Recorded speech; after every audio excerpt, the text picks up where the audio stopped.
சுதாமால காலம்பரை எல்லாருமே ரொம்ப சீக்கிரம், எல்லாரும் ஆச்சரியப்பட முடியுமா இருக்கும்.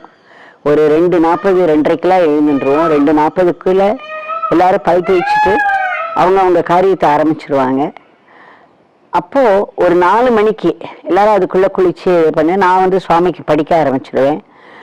4 மணிக்கு சுவாமி வராண்டால உட்காந்துப்பார். உட்கார்ந்த உடனே முதல்ல என்ன பண்ணுவார்னா 4 பூ கொண்டு வர சொல்லுவார். அந்த பூவை நான் போய் அங்கே சுதாமாவோட காம்பவுண்டுக்குள்ளேயே நிறைய செடிகள்லாம் இருக்குது, அதுலேருந்து 4 பூவை பறித்து கொண்டு வந்து அவர்கிட்ட கொடுப்பேன், நமஸ்காரம் பண்ணுவேன். அதுக்கப்புறம் அந்த 4 பூவை ஆளுக்கு சுதாமா சிஸ்டர்ஸ் நான் எங்கள் எல்லாருக்கும் ஆளுக்கு ஒரு பூ கொடுப்பார் அவர். அதுக்கப்புறம் தான் விஜயாக்கா கஞ்சி கொண்டு வருவாள். கஞ்சி கொண்டு வந்தோன்னா பகவான் முதல்ல சாப்பிட்டுட்டு அதுக்கப்புறம் நாங்கள்லாம் சாப்பிடுவோம். அதுக்கப்புறம் பகவத்கீதையை ரிசைட் பண்ண சொல்லுவார். இந்த 12வது அத்தியாயத்தில் 20 ஸ்லோகம் இருக்கு. அந்த 20 ஸ்லோகத்தை முதல்ல நாங்கள் அவரே பாடுவார். எங்களுக்கு அவரே தான் அந்த டியூனையும் டீச் பண்ணார். அதுக்கப்புறம் அந்த டியூனில் நாங்கள் முதல்ல பாடிட்டு அப்புறம் நான் ஏதாவது 2 ஸ்லோகத்துக்கு மீனிங் படிப்பேன். சித்பவானந்தர்லேருந்து நேர் பொருள் படிச்சுட்டு அதுக்கப்புறம் ஞானேஸ்வரிலேருந்து அதே 2 ஸ்லோகத்துக்கு அது என்ன விளக்க உரை இருக்கோ அதை படிப்பேன். இது வழக்கம். ஒரு நாளைக்கு காலம்பரை இந்த மாதிரி பூ கேட்டபோது நான் படி இறங்கி இந்த காம்பவுண்ட் வாலுக்குள்ளே தேடினேன்.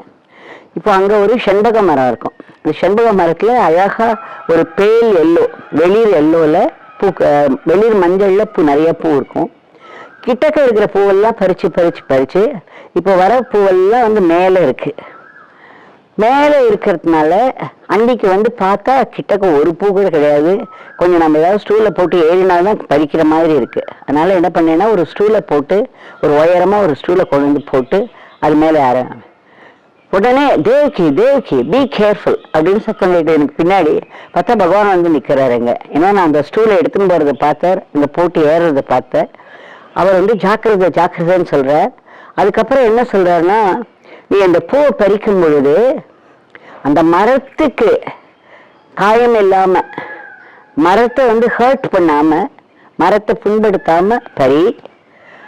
ஒன்னையும் நீ புண்படுத்திக்காத, ஒன்னையும் நீ ஹர்ட் பண்ணிக்காத, மரத்தையும் ஹர்ட் பண்ணக்கூடாது, ஒன்னையும் நீ ஹர்ட் பண்ணிக்கூடாது அப்படின்னு சொல்லிட்டு உள்ள போயிட்டார். அப்புறம் அந்த சாதாரண விஷயம்னா இது வீட்டில் இருக்கிற பெரியவங்க கூட இதெல்லாம் சொல்லலாம். ஆனால் எனக்கு பகவான் வாயிலேருந்து அன்னைக்கு ஜாக்கிரதைன்னு சொன்னார். அதுக்கப்புறம் நீ பூ பறிக்கும் பொழுது நீ பறிக்கிற மரத்துக்கு எந்த ஒரு ஹர்ட்டும் வரக்கூடாது, அதே மாதிரி உனக்கு எந்த ஹர்ட்டும் வரக்கூடாது. இது ஒரு பெரிய டீச்சிங்காக எனக்கு அதுக்கப்புறம் நினைக்க அது விரும்பிகிட்டே போகிறது அதனுடைய அர்த்தம் ஆழம். அப்போ நான் நினச்சினேன், நம்ம மற்றவங்களை ஹர்ட் பண்ணுறோம், மற்றவங்களை திட்டுறோம், அப்யூஸ் பண்ணும் பொழுது அதில் ஒரு திருப்தி வருது. ஆனால் அவங்க ஏன்னா அது வருத்தப்பட போகிறாங்க, அவங்க வருத்தப்படுறது நமக்கு ஒரு திருப்தியாக இருக்குது. அது எது பண்ணுறது? ஈகோ தான். அந்த ஈகோவுக்கு மற்றவங்களை ஹர்ட் பண்ணுறதுல ஒரு திருப்தி வருது. டோன்ட் ஹர்ட் யுவர் செல்ஃப்னாக்க எத்தனையோ பேர் என்னென்னமோ பேசும்பொழுதுல நாம் ஹர்ட் ஆகிக்கிறோம். இப்படி நம்மளை புண்படுத்துகிறாங்க அப்படின்னு நம்ம நினச்சிக்கிறோம். ஆனால் அதுக்கு பதிலாக எது புண்படுறது நமக்குள்ள? நம்ம ஈகோ தானே. இப்போ மற்றவங்களை நம்ம ஹர்ட் பண்ணுறது ஈகோ, ஆணவம் அப்படின்னாக்க நமக்குள்ள எது ஹர்ட் ஆகுது? நம்ம ஆணவம் தான் ஹர்ட் ஆகுது, நம்மளோட ஈகோ தான் ஹர்ட் ஆகுது. அந்த ஈகோவையும் நம்ம விடணும். மற்றவங்களை நம்ம ஹார்ஷாக பேசி திட்டுறதையும் விடணும்.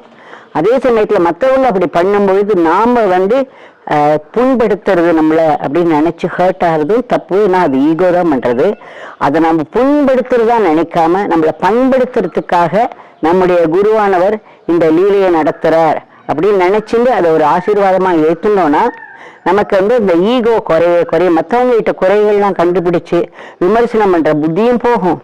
எதுக்கெடுத்தாலும் யார் என்ன சொன்னாலும் நாம் ஹர்ட் ஆகிக்கிறோம் பாருங்க, அந்த மாதிரி நிறைய பேர் இருக்கும்.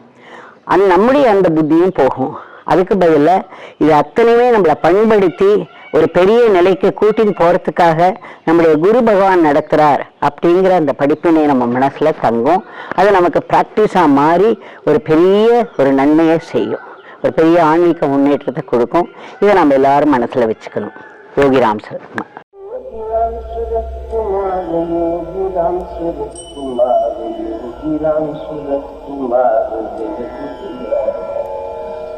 योगीराम सूरत कुमार, योगीराम सूरत कुमार, योगीराम सूरत कुमार, जय